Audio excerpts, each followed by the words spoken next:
I'm going to give shout outs to two YouTube channels speaking about automobiles. Why do this on this channel? It's because this channel, I have an audience of many independent contractors who work Uber Eats, DoorDash, Grubhub, Shipt, Spark, Instacart, Dumpling, and even though Dumpling's more than a gig, however, we're small business owners, independent contractors, and without a car, you're out of business. And I found myself without a car. And let me share that with you first, because then I'm going to explain why sharing my story is so fitting to the video that I listened to yesterday, uploaded by Ray and Zack. They were interviewing a mechanic. I'm going to give his channel a shout out in a moment. And it was exactly what is happening in the car industry. It happened to me. I even said to a friend and my mother, if I brought it to, I miss them so much. That's pros and cons to having an upgraded car. When I drove my old car, I would bring it to my local mechanics. I had two places that I went to, and the most I ever left my car there was for 2 days. They would try to analyze and fix the problem, and they always did. And I had to leave my car at the car dealership from Monday afternoon, and I got it back the Monday after. A whole week figuring out if they knew it was the battery, but the problem was they wanted to figure out, is it faulty wiring in the battery? Because then it would have been covered under warranty. But they kept my car hostage while they figured out it just wouldn't hold the charge. It was time for a battery. That's crazy. That's crazy. Monday to Monday. Oh. Anyway, let me give shout out first. And this video, car repairs are getting more expensive. Parts and labor shortages. Exactly what's going down. It's at the Ray and Zack YouTube channel. And they're interviewing this mechanic, Eric the Car Guy, that has millions of subscribers. His videos receive millions of views, and it's because he helps people not only teach them how to fix their cars, but to inform an average car consumer like myself. I've brought my car in before, and listening to these channels, YAA, I'll show that in a moment, Ray and Zack, they're educating people to not be taken advantage of so much. And that happened to me, and I spoke up, and my earlier years, I was raised around cars, and I happened to have a parent who takes very good care of her automobiles, and because of her having two cars, I wasn't completely carless for a whole week. I'm so grateful. And I lost track a little bit, but the point is, I wasn't taken for a ride when I went to the car dealership a few weeks ago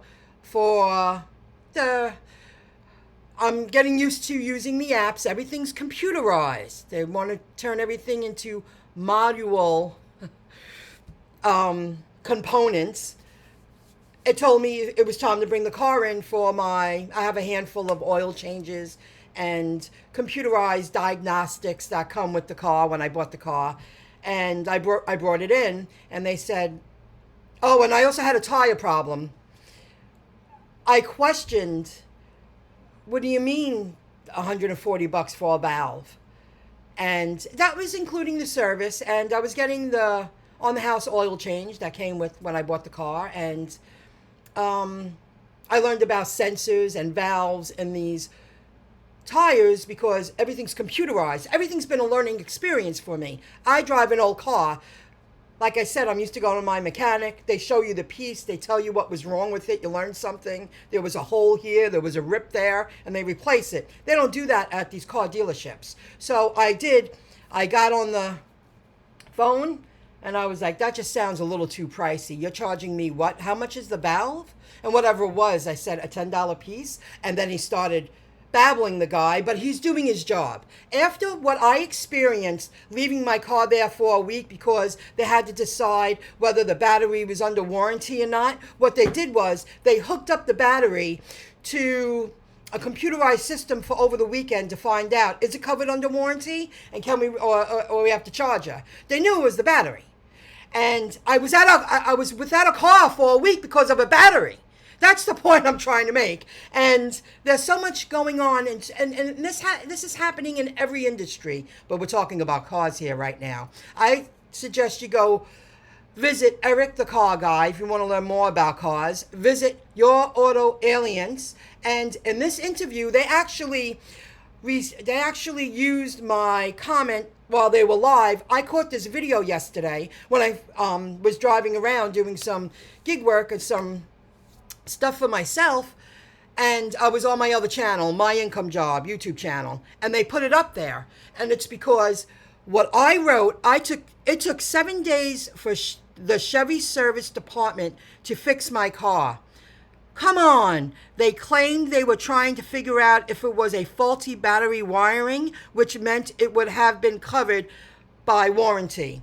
Why tell you that? And then the man goes, well, what that person just said about these car dealerships, the industry is changing so much that the car dealerships are trying to make it unnecessary to hire skilled labor.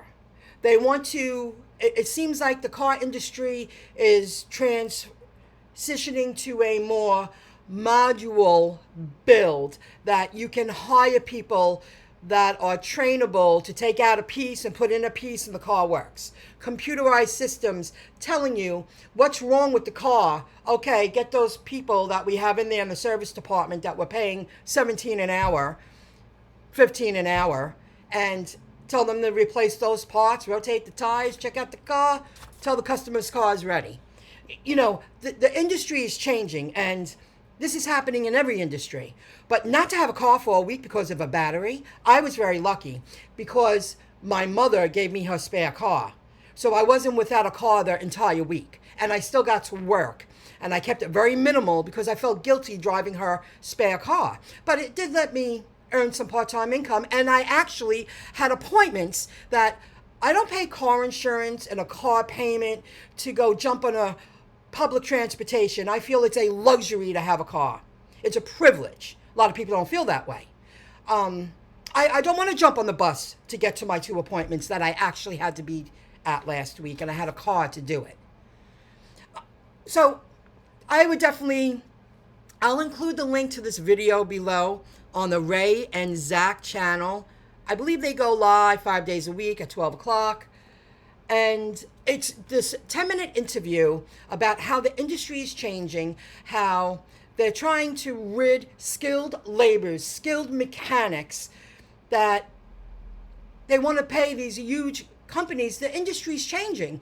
They want to train people not to be full-blown, not to be proud to go to school and develop a skill and maybe have their own auto shop and or work for a big company and be one of the top tech, auto mechanic technicians, that they're paying $22, $25, $30 an hour because they could speed up fixing, repairing cars. What the industry is doing, they're training the whole industry to rely on AI, artificial intelligence, computerized diagnostics. You hook everything up and it tells you what's wrong, and then you take it from there.